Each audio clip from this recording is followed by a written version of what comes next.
Bem-vindo ao Contracapa. O livro que lhe trazemos hoje resulta de uma investigação da jornalista espanhola Cristina Martín Jiménez sobre o Clube Bilderberg, uma organização de elite secreta e que, defende a autora, comanda os destinos do mundo.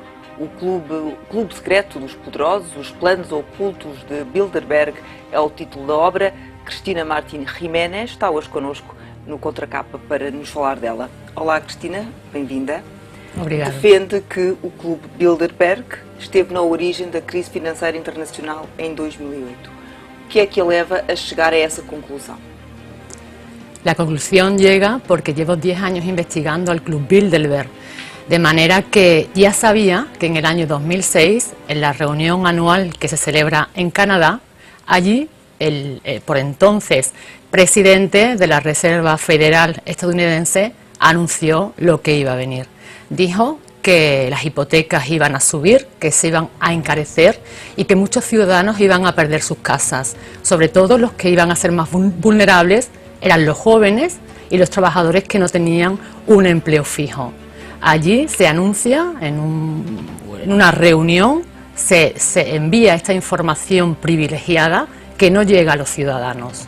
Un colega norteamericano me la hace llegar y empiezo a analizar los mensajes que a partir del 2008 lanza el Club Bilderberg.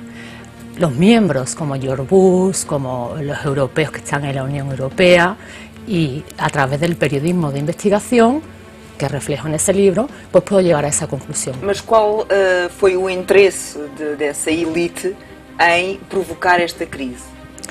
Ellos tienen un objetivo a largo plazo, pero con esta crisis lo que se pretendía y lo que han conseguido es debilitar las soberanías nacionales y darle más poder a ese supraestado que se llama la Unión Europea. Portanto, a Cristina defende que a União Europeia nasceu das intenções desse grupo restrito de pessoas do mundo da finança, da política, em criar um governo mundial, um governo europeu primeiro, com o objetivo de criar um governo mundial. ¿É isso? Exactamente, porque eso se refleja en las actas de las reuniones secretas del Club Bilderberg. Obviamente son secretas, pero a la muerte de algunos de los miembros de Bilderberg, ellos han cedido toda su biblioteca a la biblioteca de la Universidad Norteamericana de Georgetown. Y ahí, a través de esas, he podido acceder a los documentos del año 1955, que es cuando Bilderberg plantea a sus invitados, en la segunda reunión, que iban a crear una Unión Europea y que iban a crear una moneda única, el euro. Tiempo después, durante el momento más fuerte de la crisis, en el año 2010, uno de los miembros del Club Bilderberg, Javier Solana, español, que fue el antiguo o el primer presidente de la Unión Europea, dijo estas palabras que incluyó en el libro: Europa hoy debe ser el laboratorio del posible gobierno mundial. Cristina, o que é que, em sua opinião e de acordo com o trabalho e a investigação que fez, é o objetivo último desta organização? El objetivo último precisamente es ese, el de crear un gobierno único en manos privadas. David Rockefeller, que es el alma del Club Bilderberg, dijo en la ONU en el año 1999, meses después se celebraría la única reunión que Bilderberg ha mantenido aquí en Sintra, y él dijo que todo lo que se necesita, una crisis, una gran crisis, para que el mundo aceptase el nuevo orden mundial. Ese nuevo orden mundial que Henry Kissinger acaba de publicar un nuevo libro en septiembre, ya me han confirmado que ha llegado ese libro a Portugal, pues pasa por la creación de ese gobierno mundial. Y date cuenta, Carla, que en plena crisis también desde la Unión Europea, el secretario de Defensa y Seguridad dijo: la crisis ha puesto al descubierto cuál es el verdadero problema del siglo XXI, que la economía es global, pero las políticas son nacionales. Conclusión, necesitamos un gobierno mundial. A Cristina diz uma coisa que pode ser polémica, diz e escreve que estamos imersos numa terceira guerra mundial. Es el tercer... ¿Qué guerra es esta? Es el tercer capítulo de mi libro, en el analizo a fondo la Tercera Guerra Mundial y planteo tres fases. La primera fase es esa guerra sutil y discreta que los ciudadanos a veces no somos capaces de captar, ¿no? Pero es esa guerra contra la fe, las creencias, contra las raíces, contra la familia, contra la educación, contra la cultura. Lo que se busca es que el ser humano no tenga capacidad crítica, no tenga capacidad de análisis, para que la propaganda que proviene de estos centros financieros pues nos la creamos, ¿no? Sin tener ningún tipo de defensa. La segunda fase de esta guerra es la que hemos estado viviendo y que ahora la hemos vivido en Europa, pero antes se había dado en América Latina, por ejemplo, en África, y que es esa guerra económica y psicológica que también lleva a minar la moral del enemigo que somos nosotros. Y la tercera fase sería una guerra clásica, ¿no? Una guerra con armas. Yo en el libro defiendo que ya estamos inmersos en la Tercera Guerra Mundial, pero que es diferente a las dos precedentes. Las dos precedentes se desarrollan en suelo europeo y esta última, el escenario entero de la guerra es el mundo. Date cuenta que un año después de esa conclusión a la que llego en el libro, el Papa Francisco dice lo mismo. Estamos en la guerra mundial, pero es la Tercera Guerra Mundial, pero es una guerra que se desarrolla por sectores, ¿no? Por campos, por países, por regiones. Y poco tiempo después también el rey de Jordania ha hecho la misma afirmación. A Cristina escreve e adverte, avisa o leitor de que pode ser difícil acreditar naquilo que escreve. Porque é que, em sua opinião, as pessoas devem acreditar? Por causa dos indícios y de toda aquella información que acaba por reunir y mostrar aquí. Claro, porque yo en el libro lo que hago es darle voz a ellos. He perseguido como una detective a los miembros del Club Bilderberg, he escuchado sus discursos, los he analizado y sabiendo cuál es el objetivo final, el análisis es diferente. Yo entiendo que para las personas que están escuchando por primera vez estas conclusiones les resulte a lo mejor impactantes. A mí también me lo resultó hace 10 años, ¿no? Porque yo pensaba que realmente los políticos trabajaban y eran honestos y trabajaban para la democracia y trabajaban para el pueblo. Pero fíjate que hoy en Portugal estáis sumidos también en una crisis política. Los políticos han perdido la credibilidad, como ha ocurrido también en España y en otros países europeos. Son ellos los que hablan en este libro y date cuenta de que hay un ejemplo muy palpable, una prueba muy palpable, que en plena crisis en Grecia y en Italia, desde la Unión Europea, desde Bruselas, que hoy día está controlada por ellos, tenemos a Durão Barroso, por ejemplo, ¿no? Saliente de la Comisión, pero que ha estado tantísimos años trabajando por ello, y que en plena crisis la solución que dan a Italia y a Grecia es poner a dos miembros del Club Bilderberg al frente del gobierno, sin pasar por las urnas y sin que sean votados por los ciudadanos. ¿Está a hablar de Herman Van Rompuy, presidente del Consejo Europeo? Estoy hablando de Mario Monti. Mario Monti en Italia forma parte del club, además un directivo, miembro del comité directivo, y ellos, claro, plantean el problema, la crisis, y plantean la solución. Lo pusieron sin que pasase por las urnas y pertenece al Club Bilderberg. En Grecia también ocurrió lo mismo. Está a dizer é que muitos dos nossos políticos e governantes ocupam os lugares que ocupam por influência do Club Bilderberg. Claro, ellos los apoyan, es el dinero quien lleva a determinadas personas a convertirse en los candidatos y finalmente los votamos nosotros, pero detrás está el dinero, está el impulso, están los medios de comunicación que venden a tal político, ¿no? Ha ocurrido en muchos casos y sigue ocurriendo. Yo te doy cuenta que en plena crisis, tanto en Portugal, ¿quién gobierna? La Troika.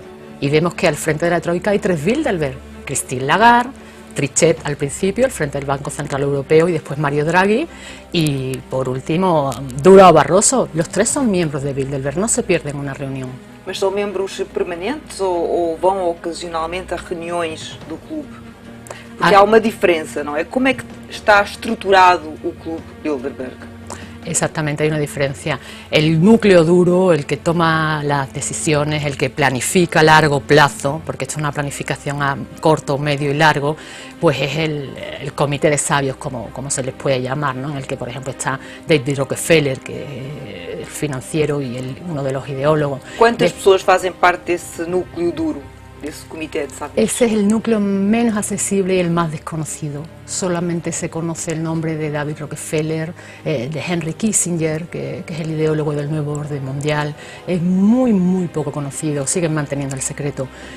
El siguiente núcleo es el del comité directivo. Es el que acaba de definir la agenda de temas que se van a debatir ese año y a seleccionar los invitados. E há portugués nesse comitê diretivo, Francisco Pinto Balsemão. Es el único portugués que pertenece a ese comité directivo y él es el que invita a los portugueses, a los miembros, a los políticos o empresarios portugueses que acuden anualmente a las reuniones. E depois há os chamados inocentes. Exactamente, el tercer núcleo es el de los inocentes, que les resulta maravilloso acudir a ese cónclave secreto, privado, elitista, donde se van a codear con toda la realeza europea, con los reyes, con los aristócratas, con la crème de la crème, ¿no? Pero que realmente ellos van a ser utilizados en muchas ocasiones como los peones. Dijo uno de los miembros del Club Bilderberg, cuya frase incluyo en el libro, que el mundo está dividido por tres clases de personas. Uno, los que planifican los acontecimientos. El siguiente, el que hace que se ejecuten, que se lleven a cabo. Ese sería el comité directivo de Bilderberg. Y el tercero, pues, la población que nunca se enterará de lo que ha ocurrido realmente. E que influência tem tido o Clube Bilderberg em Portugal? Falava na Troika? Como é que uma coisa está relacionada com a outra?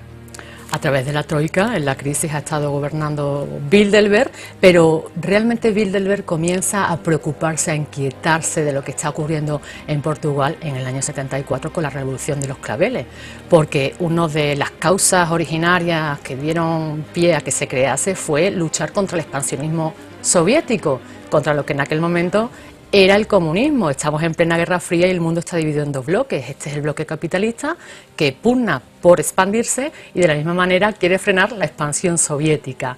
Entonces, que se produjese una revolución aquí en Portugal les inquieta. Yo he estado revisando los documentos desclasificados de aquella fecha que están en el Archivo Nacional de Estados Unidos y veo como Kissinger se preocupa, le pide información a los españoles, qué es lo que está pasando.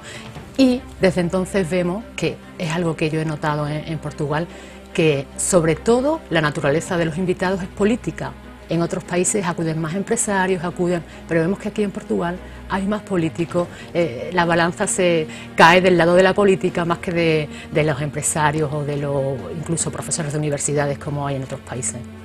A Cristina, além dos livros que escreveu, também fala muito em conferências sobre o Clube Bilderberg. O que é que a motiva? Sente a necessidade de chamar a atenção das pessoas para esta mão invisível que diz que nos governa, no fundo? Claro, siento la necesidad porque me siento una periodista vocacional y el periodismo tiene que estar vigilante al poder. Y hoy el poder está en estos organismos internacionales como pueden ser la OTAN, el Fondo Monetario Internacional, el Banco Mundial, la ONU, que son hermanos, a veces primos, a veces hijos de Bilderberg, ¿no? Ahí está, ahí es donde realmente se están tomando las decisiones, ahí es donde se presiona a los gobiernos elegidos democráticamente, ahí es donde se intentan manipularlos, intentan colocar algunos de los suyos para poder manejar ese país. Y fue eso lo que me motivó a poner los ojos ahí, fue lo que me ha empujado a decirle a los ciudadanos lo que está pasando y que tienen que estar informados porque esto nos afecta a todos. Fíjate lo que ha pasado en la crisis, a nuestros hijos, a nuestro futuro. Tenemos que informar. O Clube Bilderberg realiza reuniões todos os anos? Sí. Este ano ainda não aconteceu. Este año parece que está previsto que se celebre en Austria. Todavía nunca são anunciadas as reuniões? No son anunciadas, no son anunciadas. Desde hace 3 años han abierto una página web porque quieren lavar su imagen. Entonces ahora dan una lista de invitados, dan una lista de temas, pero claro, los debates siguen siendo secretos. Por ejemplo, el TIP, el Tratado Transatlántico de Inversiones y Comercio que se está negociando en la Unión Europea, también es secreto y sale de ahí. ¿Por qué los políticos, por qué los empresarios se esconden? ¿Qué tienen que esconder? Si fuese algo bueno para los ciudadanos no se esconderían, darían la cara. Mas tem habido pressão para que a organización se abra un poco. Claro, ha habido presión porque últimamente, y sobre todo a raíz de la reunión del 2010 en España, pues ha habido manifestaciones, ¿no? Porque las personas están tomando conciencia. Esta crisis les ha hecho preguntarse, les ha hecho pararse un poco, porque no cuadra que de un día a otro pasásemos a ser ricos y al día siguiente éramos pobres. Y no cuadra que al final de la crisis, que parece que estamos ya, los ricos sean más ricos y los pobres sean más pobres. ¿Alguien se ha beneficiado con esta crisis? Cristina Martins Giménez, muito obrigada por ter vindo ao Contracapa. O Contracapa que hoje fica por aqui. Voltamos para a semana com mais novidades do mundo editorial.